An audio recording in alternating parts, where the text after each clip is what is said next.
നമസ്കാരം, മെട്രോ മാറ്റിനിയിലേക്ക് സ്വാഗതം. അടുത്തിടെ കേരളക്കര കണ്ടതിൽ വെച്ച് ഏറ്റവും വലിയ താരവിവാഹമായിരുന്നു സുരേഷ് ഗോപിയുടെ മകൾ ഭാഗ്യ സുരേഷിന്റേത്. സിനിമാ മേഖലയിൽ നിന്നും ഒട്ടുമിക്ക താരങ്ങളും എത്തിച്ചേർന്ന വിവാഹത്തിൽ രാഷ്ട്രീയ പ്രവർത്തകരും നിറഞ്ഞു നിന്നിരുന്നു. പ്രധാനമന്ത്രി നരേന്ദ്രമോദി ഉൾപ്പെടെയുള്ളവർ പങ്കെടുത്ത വിവാഹം ഏറ്റവും വലിയ താരവിവാഹങ്ങളിലൊന്നായിരുന്നു. വിവാഹത്തിൽ പ്രധാനമന്ത്രി നേരിട്ടെത്തി വധൂവരന്മാരെ ആശീർവദിച്ചിരുന്നു. ഗുരുവായൂരിൽ വെച്ചായിരുന്നു ഭാഗ്യയുടെ വിവാഹം. പിന്നീട് റിസപ്ഷൻ കൊച്ചിയിലും തിരുവനന്തപുരത്തും നടത്തി. തന്റെ സിനിമാ രാഷ്ട്രീയ രംഗത്തെ സുഹൃത്തുക്കൾക്കും മറ്റും പങ്കെടുക്കാനുള്ള സൗകര്യത്തിനായാണ് കൊച്ചിയിലും തിരുവനന്തപുരത്തുമായി 2 റിസപ്ഷനുകൾ സുരേഷ് ഗോപി സംഘടിപ്പിച്ചത്. ഇപ്പോൾ കേരളം തിരഞ്ഞെടുപ്പ് ചൂടിലേക്ക് കടക്കവേ സുരേഷ് ഗോപിയും മത്സര രംഗത്തുണ്ട്.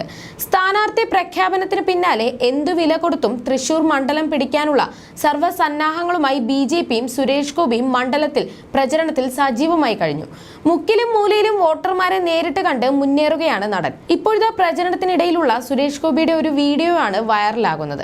കല്യാൺ ടെക്സ്റ്റൈൽസ് ഉടമ പട്ടാഭിരാമൻ ഉൾപ്പെടെയുള്ളവരോട് വോട്ട് അഭ്യർത്ഥിക്കുന്നതിനിടയിൽ തന്റെ കയ്യിലുള്ള കാറിന്റെ വിലയെക്കുറിച്ചും മകളുടെ വിവാഹത്തിന് റോയ്സ് കാറുമായി ബന്ധപ്പെട്ടുയർന്ന വിവാദങ്ങളെക്കുറിച്ചെല്ലാം സുരേഷ് ഗോപി പറയുന്നുണ്ട്.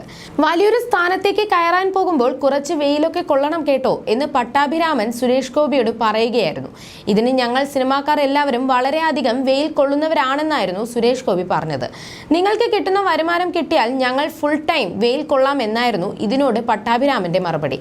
ഇതോടെ തന്റെ കയ്യിലുള്ള ഏറ്റവും വില കൂടിയ കാറിന്റെ വില 1 കോടി രൂപ 10 ലക്ഷമാണെന്നും സ്വാമിയുടെ കാറിന് എത്ര വിലയുണ്ടെന്നും സുരേഷ് ഗോപി ചോദിച്ചു. മാത്രമല്ല, തന്റെ മകളുടെ വിവാഹത്തിന് റോയ്സ് ഉപയോഗിച്ചതിനെ കുറിച്ചും സുരേഷ് ഗോപി പറഞ്ഞു. എന്റെ മകളോ ഞാനോ ആഗ്രഹിച്ചതല്ല. സ്വാമിയുടെ ചേട്ടന്റെ മകൻ രാജേഷാണ് അവൾക്ക് വിവാഹത്തിന് വരാൻ റോയ്സ് അറേഞ്ച് ചെയ്ത് കൊടുത്തത്. നാട്ടുകാർ വിചാരിച്ചത് ഞാൻ മരുമകന് വാങ്ങിക്കൊടുത്തതെന്നാണ്. എന്റെ കയ്യിൽ ഇല്ലാത്തത് കൊണ്ടാണ് 13 കോടി ഞാൻ ഈ ജന്മം വിചാരിച്ചാൽ നടക്കില്ല എന്നും സുരേഷ് ഗോപി പറഞ്ഞു. അടുത്ത കാലത്ത് നടന്ന ഏറ്റവും വലിയ താരവിവാഹങ്ങളിൽ ഒന്നായിരുന്നു ഭാഗ്യയുടേത്. സൂപ്പർ താരങ്ങളായ മമ്മൂട്ടിയും മോഹൻലാലും കുടുംബസമേതമാണ് ഗുരുവായൂർ ക്ഷേത്രത്തിലെ വിവാഹത്തിലും എറണാകുളത്തെ വിവാഹ സൽക്കാരത്തിലും പങ്കെടുത്തത്.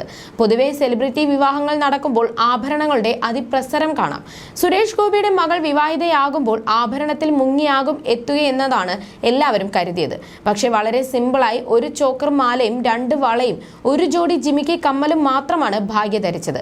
എന്നാൽ ഇതിലും വിവാദങ്ങൾ തലപ്പൊക്കിയിരുന്നു. ഒടുക്കം താൻ മകൾക്ക് നൽകിയ ആഭരണങ്ങളുമായി ബന്ധപ്പെട്ട് വന്ന വിവാദങ്ങളിൽ പ്രതികരണവുമായി സുരേഷ് ഗോപി തന്നെ എത്തിയിരുന്നു. ഭാഗ്യ ധരിച്ചിരുന്ന ആഭരണങ്ങൾ ഓരോന്നും അവളുടെ മാതാപിതാക്കളുടെയും മുത്തശ്ശിമാരുടെയും സമ്മാനങ്ങളുമാണ്.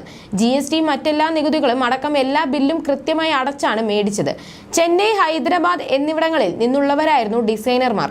ഒരു മെറ്റീരിയൽ ഭീമയിൽ നിന്നുള്ളതായിരുന്നു. ദയവായി ഇത് നിർത്തൂ, വൈകാരികമായി എന്നെയോ എന്റെ കുടുംബത്തെയോ തകർക്കരുത് എന്നാണ് സുരേഷ് ഗോപി പറഞ്ഞത്.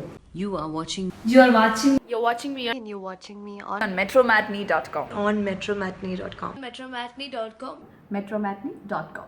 Subscribe for more videos. Subscribe here for more videos. Subscribe now.